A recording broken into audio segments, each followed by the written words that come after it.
weeks before Christmas, I walked into my classroom and students saw the students gathering there and noticed they were a little more weary and a little less well-groomed, frankly, than they normally would.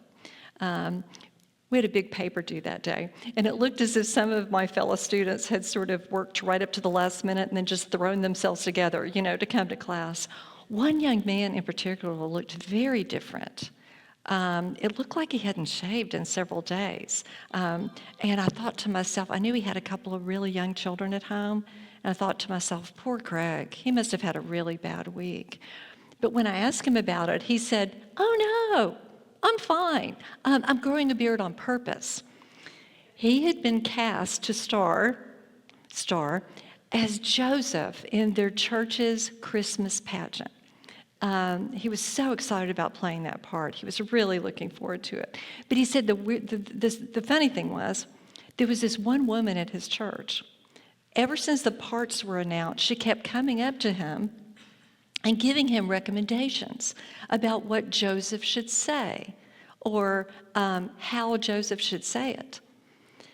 And he didn't want to be rude or like disrespectful, but he finally had to tell the woman that it was his understanding that Joseph doesn't say anything in the Christmas story. He just stands there and is quiet, right? Joseph is usually silent in our Christmas pageants, right? He does not normally play a major role. We don't think of him as being the star in the original Christmas story, right? We think of him more as waiting on the sidelines. In fact, in the gospel story that we often turn to at this time of year, the original story written by the gospel author Luke writes 83 verses about Mary and John the Baptist and John the Baptist's parents before he even mentions Joseph. And then hear what Luke writes. So Joseph also went up from the town of Nazareth in Galilee to Judea, to Bethlehem, the town of David, because he belonged to the house and line of David. He went there to register with Mary, who was pledged to be married to him and was expecting a child. While they were there, the time came for the baby to be born, and she gave birth to her firstborn, a son. She wrapped him in cloths and placed him in a manger because there was no room for them in the inn. I don't know, to me, it's almost as if Luke is saying, oh yeah, that's right, Joseph, her husband, he was there too. But it was Mary that did all the work. Mary was center stage, right? Of course, Mary delivered the baby. Mary wrapped the child in the cloths. Mary put the child in the manger. Luke writes about Joseph as if he's almost an afterthought. And consequently, Joseph is probably the most forgotten character in the original Christmas story. I love the story Jim Moore tells in one of his Advent devotional books about a man who one year decided he wanted his family to have a deeper, sort of more meaningful faith experience during the Christmas season. So about 3 weeks before Christmas, he bought a manger scene, and he intentionally chose one that was unbreakable and very sturdy, so his children could touch the characters and, pick them up and play with them and move them around. And then he set the manger scene down on a low coffee table in their family room. And just what he'd hoped for happened. They played and played with that manger scene. They moved him all around and arranged him and talked among the two of them, his 8-year-old daughter and his 5-year-old son, retelling the story and looking at all the characters. He waited about 2 weeks, and then he sat down with them. He said, so tell me about the characters in the manger scene. And they were so excited. Their dad was sitting with them, so they told him everything. Like, okay, here are the wise men, and these are the gifts they brought, and these are the camels they came on, and here are the shepherds, and look, they brought some sheep with them. And here's the stable, here's the star. Over there are the barnyard animals. And right here in the middle, there's the manger, and there's Mary, and there's the baby Jesus. And their dad said, that's good, great, wonderful. Aren't you forgetting somebody? Like, what about him? And he pointed to the figure that was supposed to represent Joseph. And they got really quiet, deep in thought. Finally, the little 5-year-old popped up and said, "Oh, I know, I remember. That's old Joe, what's his name?" Joseph the Forgotten. Just like Joseph the Invisible. You know, we think of Joseph as just waiting on the sidelines, never getting on center stage. Thankfully, in the Gospel according to Matthew, the text we turn to today, Joseph does take more center stage, right? Now, he still doesn't have a speaking part. He's still silent. And his role is definitely more of a supporting role, not a starring role at all, right? But Matthew makes it clear that Joseph's role in the Christmas story was crucial. It was a critical one. Now, we all know Mary played an incredibly important role in God's salvation story, right? I mean, God had to choose a woman to play a very special role, to bear his own son. So we don't know how many years or decades or centuries God waited to find just the perfect woman to bear his son. I mean, this had to be somebody special. She had to be tough. This is a very young woman who had to give birth to her first child in a stable with straw and cows and sheep, and no doctor, no midwife, not even her mother or other female members of her family to help her. But more importantly, God had to find a woman of faith. The Greek word in the New Testament that is translated into our English word faith literally means believing obedience. Believing obedience. God had to find a woman who believed in him so completely that she would be obedient to him, even if God asked her to do something outrageous, even if God asked her to do something dangerous, even if God asked her to give up her hopes and dreams and possibly even her life. And God had to find somebody who literally had such a committed faith, believing obedience, that she would continue to be obedient to God throughout her life and care for Jesus, God's son, not just in Bethlehem, but on the flight to Egypt, back in Nazareth, when he was growing up, when they ran out of wine at a wedding, throughout Jesus' ministry, at the cross, at the tomb, in the early church after the resurrection. She had to be a woman of constant faith, as people would look to her as an example, the mother of God. However, as Matthew makes it clear,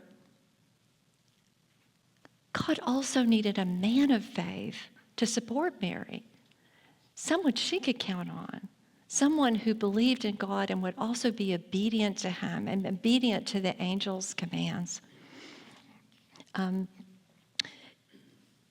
Because Joseph would have to support and care for Mary and Jesus, protect them, and get them not only to Bethlehem, but to Egypt and back to Nazareth and beyond. We all know that Mary, she made a very difficult choice when she chose to follow the angel Gabriel's commands and be part of God's plan, right? But Joseph had to make a difficult choice too. You remember, so we heard the Matthew version and the Luke version of the Christmas story this morning. We heard those words, pledged to be married. At that time, Mary and Joseph, as you know, were pledged to be married. The ancient world called it betrothal. Sometimes we today call that engagement. But in the ancient world, betrothal and our engagement period today are actually very different. Betrothal was actually a legal state. To end a betrothal required a divorce. And if a woman was found to be with child during a betrothal, then she was guilty of adultery. So you can imagine the difficult dilemma Joseph found himself in when Mary was found to be with child during the betrothal. I mean, according to Matthew and the words we read just a few moments ago, he'd already decided to quietly dismiss her when an angel of the Lord told Joseph to take Mary as his wife and to name Jesus, which in their culture meant he was legally adopting Jesus as his own son. But here's the deal.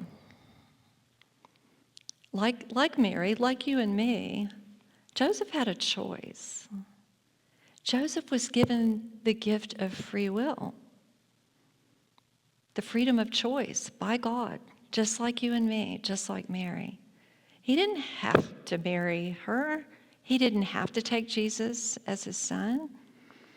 He could have dismissed Mary quietly, just like he was planning to do. He could have publicly embarrassed her and humiliated her by announcing that she was pregnant during their betrothal. He could have called for her execution, according to a law in the Old Testament book of Deuteronomy and the custom in their community. But Joseph freely chose, to obey the command of God. He chose to become Mary's husband, even though you can just imagine his friends, his family, people in the community counting on their fingers. They must have been questioning his sanity. He chose to name Jesus, legally adopting as his own,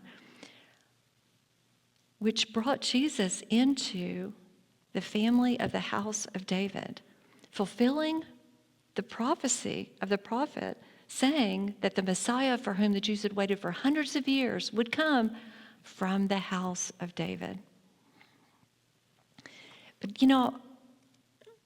have you ever wondered what would have happened if Joseph had said no? What if Joseph had chosen not to do it? Would God's ultimate will, his plan of salvation for all of us, still have been accomplished? There's a wonderful book. English theologian Leslie Weatherhead wrote it. It's called The Will of God. And in it, he compares the ultimate plan, sort of the ultimate will of God, with a river flowing to the ocean. Rivers get to the ocean, right? No matter what. Even if they have to be diverted or flow in different ways, rivers will. So it is with God's will. I believe God's plan would have been accomplished even if Joseph said no. God would have found another way. He would have diverted around it.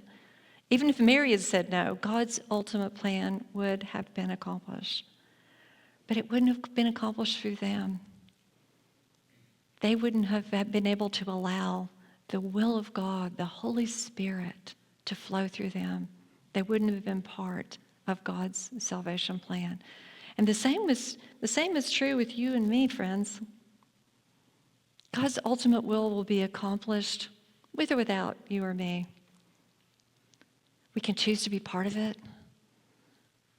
Or we can be more like beavers, who busy doing good things, doing all kinds of things, but sometimes damming up or stopping the flow of the river, causing it to have to divert around us, right? When we choose to be part of God's plan, our lives do not always become easier or more comfortable. It certainly wasn't true of Joseph. And we may not even fully understand the implications of our obedience. If we choose to answer God's call and be part of his will, we may not know that the world will be a better place. We don't know that Joseph knew. He may have understood, as we do in retrospect today, how important it was, this role he was playing, even though it was a supporting role, to care for Mary and Jesus. Maybe he understood perfectly. Or not. Or not. I love the story about this young woman who enthusiastically decided to go mountain climbing for the first time with a group of her young friends. She began to question that decision halfway up an almost 30-foot almost vertical cliff, hanging on a ledge there, when she lost her contact lens. and it wasn't a soft lens. It wasn't one of those disposable ones that are easier to replace. Hers was a fragile, expensive, hard contact lens.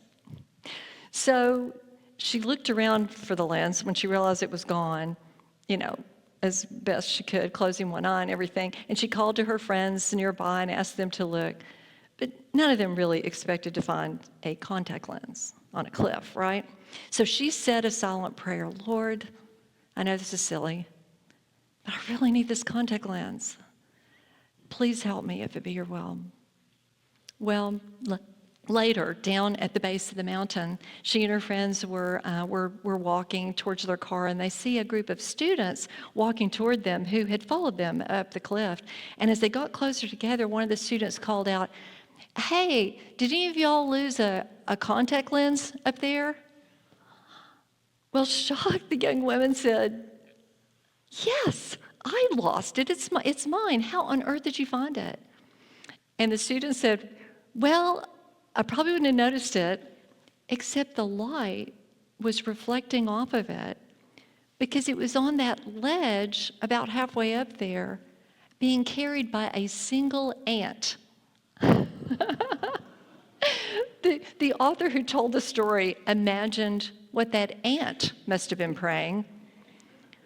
Lord, I don't know why I'm carrying this thing. It is too hard to eat, and it's awfully heavy, and my friends and family think I'm crazy. But if you need it, I'll carry it.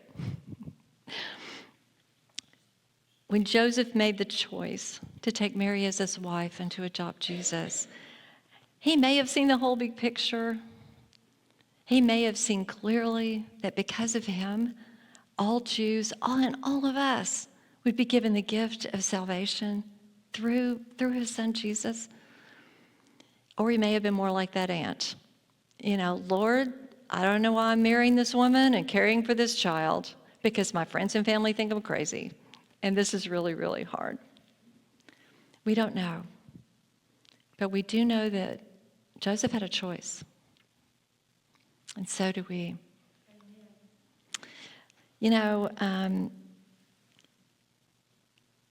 Sometimes I think God does choose to call us to starring roles, to be in the spotlight, to say something profound, to do something everybody's excited about. But much, much more often, I think you and I are called to wait on the sidelines, to play supporting roles in God's ultimate plan. Sometimes we're called to, I think, shine the spotlight on others. Sometimes we're called to care for a child or a spouse or an aging parent. Sometimes we're just called to be present for a neighbor or a friend who needs a listening ear or maybe a helping hand. Just because we're standing there being silent doesn't mean we're not doing critical, crucial work. Doesn't mean we are not changing the world and fulfilling God's ultimate plan. Partly because Joseph said yes, you and I have the incredible free gift of salvation. And although that gift didn't afford him an easier life or a better life probably here on earth as we would imagine it, perhaps he was only rewarded in heaven. Because he said yes, he received the privilege of protecting, of caring for, of hugging the Son of God. So my hope and prayer for you and me today is not that we will be called to a starring role by God, but that we will listen for the angelic messengers in our lives today, and that as we are called to supporting roles, we will say yes.